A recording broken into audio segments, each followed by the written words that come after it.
What's up, tribe? Welcome to my channel. This will be a general reading for Scorpio, Sun, Moon, Rising, and Venus. I'd like to thank San Tarot for the inspiration to use the Dream Decoder deck as an overall energy. Our first card is body parts. Body parts represent aspects of your personal identity, and the clue to their meaning lies in the associations you have with the specific body part. For example, if you dream of arms, this could represent your ability to reach out to others. Hands suggest attention to detail, whereas legs indicate your ability to move forward. Feet are your foundation or what keeps you grounded. Heads represent your intellect, and necks are the connection between your physical body and your mind. Blood is a symbol of your essence or life energy, and muscles are your strength. Hearts point to your relationships, and bones your support system. If a body part is injured, something is preventing you from expressing the quality represented by that specific body part. If you dream of teeth, skin, hair, nails, or other body parts that you shed, this suggests you need to let go and move on from a situation or a mindset that's holding you back. And with the Orphaned card being our next card, which is the equivalent of the Five of Pentacles card is in the tarot, which is all about being left out in the cold, and job loss, poverty mentality, or poverty mindset, and you move from that to community. And let me read the community card for you. Well, first I'm going to read some of the Orphaned card for you, because they play off of each other beautifully. So the Orphaned card is a sense of loss and identity crisis, recognizing that you don't fit in, the need to belong, uncertainty about your place. So you go from that to card number 8, which is all about belonging, being seen and understood by others, like-minded connections, a sense of family and friendship, knowing your place in the world. This card signals a new affiliation with a group. Humans are social creatures, and we need to know we are useful to our families and communities. In a community, everyone has an important function and feels I matter. Membership in the group provides a sense of belonging, of kinship, and of purpose that comes from working together for the greater fulfillment of all. Perhaps you are a part of a spiritual community or an artistic one. Perhaps you are in a learning community where you share your love of education. Regardless of its form or focus, your community brings you joy. You will be inspired by it and want to contribute to it. Your contribution may be small as showing up, or as large as becoming its leader. No matter your position in the group, your presence is needed. That card is just beautiful. I'm gonna give you a better look at it in a second. Right. This card has so many birds. This community has a high priest, represented by that hoopoe. I'm hoping I'm pronouncing that right. And it has a red robin. Let me read the meaning of the hoopoe for you, because I think it's relevant here. The hoopoe bird, with its distinctive head crest, has a long history as a symbolic spiritual high priest, bringing valuable secret knowledge to mankind. The hoopoe was also a diviner of knowledge to the prophet King Solomon, able to reveal the presence of secret springs and wells. So you may be going to a a community where there's a leader that knows where the abundance is, knows how to maybe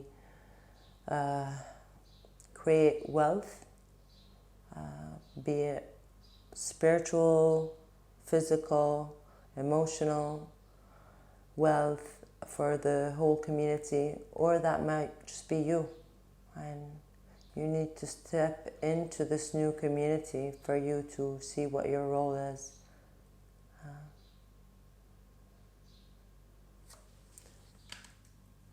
The Truth Be Told card over there also fits in beautifully, because it says, there is a truth which is the essence of a thing, and then there is a truth subjective according to the philosophy of the adherent or believer.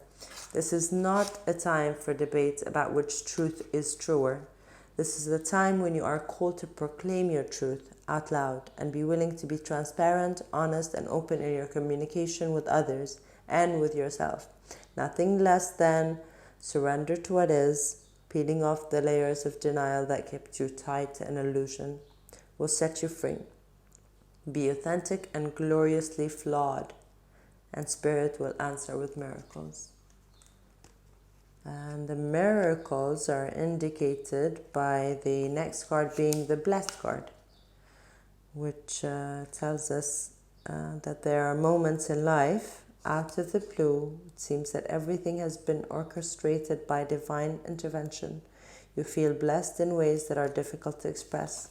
It's as if the Red Sea parts in front of you and the events come together to banish your troubles easily and naturally. You know deep down you didn't deserve any of it, and yet here you are. This is one of these times. Let awe and gratitude for all your blessings guide you now. And the Go the Distance card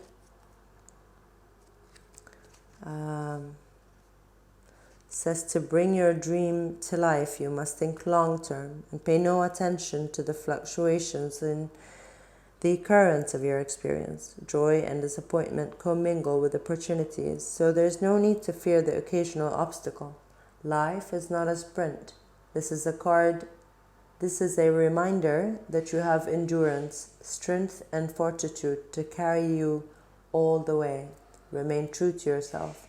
Your authenticity alone will keep you in alignment with the energy of miracles. What is yours will never be withheld from you. Remember that. And then I had to clarify that not for you card. And the not for you card tells us that a clear knowing that something is being denied you. Rejection is God's protection.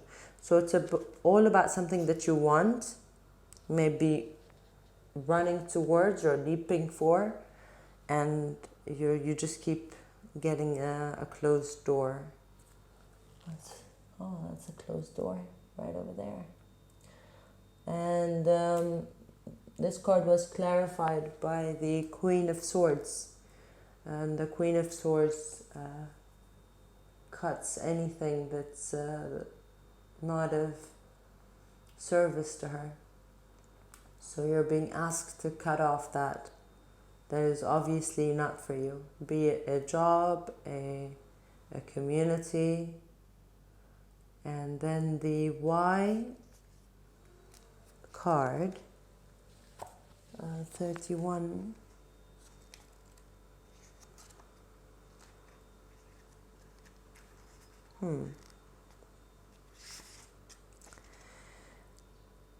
Knowing the motives behind your career and creative ventures is the ticket to your greatest success. It is time to ask yourself some probing questions. Are you driven by desire to serve? Does your prosperity impact the greater good? When you envision your most prosperous life, are you guided by a sense of purpose or by a need to make money, acquire things, save for the future, or all of these? No motive is bad or good, but having agendas hidden from yourself will lead to disappointment and possibly failure. Be clear about why you want the things you do. If the motives are true, accept them.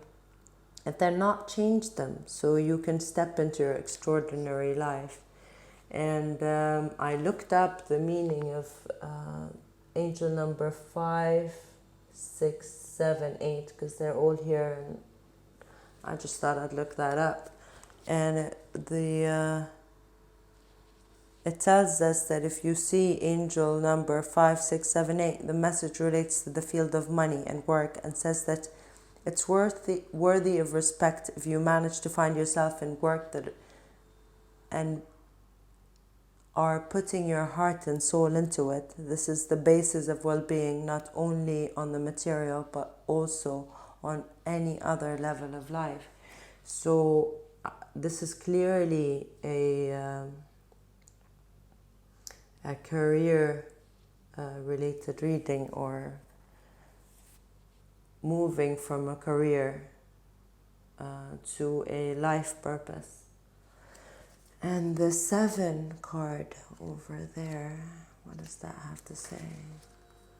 It says, being in flow, returning to source, recognizing how pieces fit together, a natural pattern of events. So maybe you're being encouraged to find a way to do what you love, which always puts you in a flow state. And I'm gonna link, I forget his name now, but he's all about flow states and how to get into them, and why you should have a career in those, in one of those, because you usually have more than one area or more than one talent that puts you in flow state. So this guy tells you details down to the focusing chemicals that are produced within your body when you are doing that thing, and how you can just very rapidly master that skill, because for the simple reason that this interests you. This is what you're passionate about, basically, is what I want to say. That's all I have for you, Scorpio. I hope you enjoyed it. I hope it was helpful. And I hope you stay safe. I send you my love. Bye for now.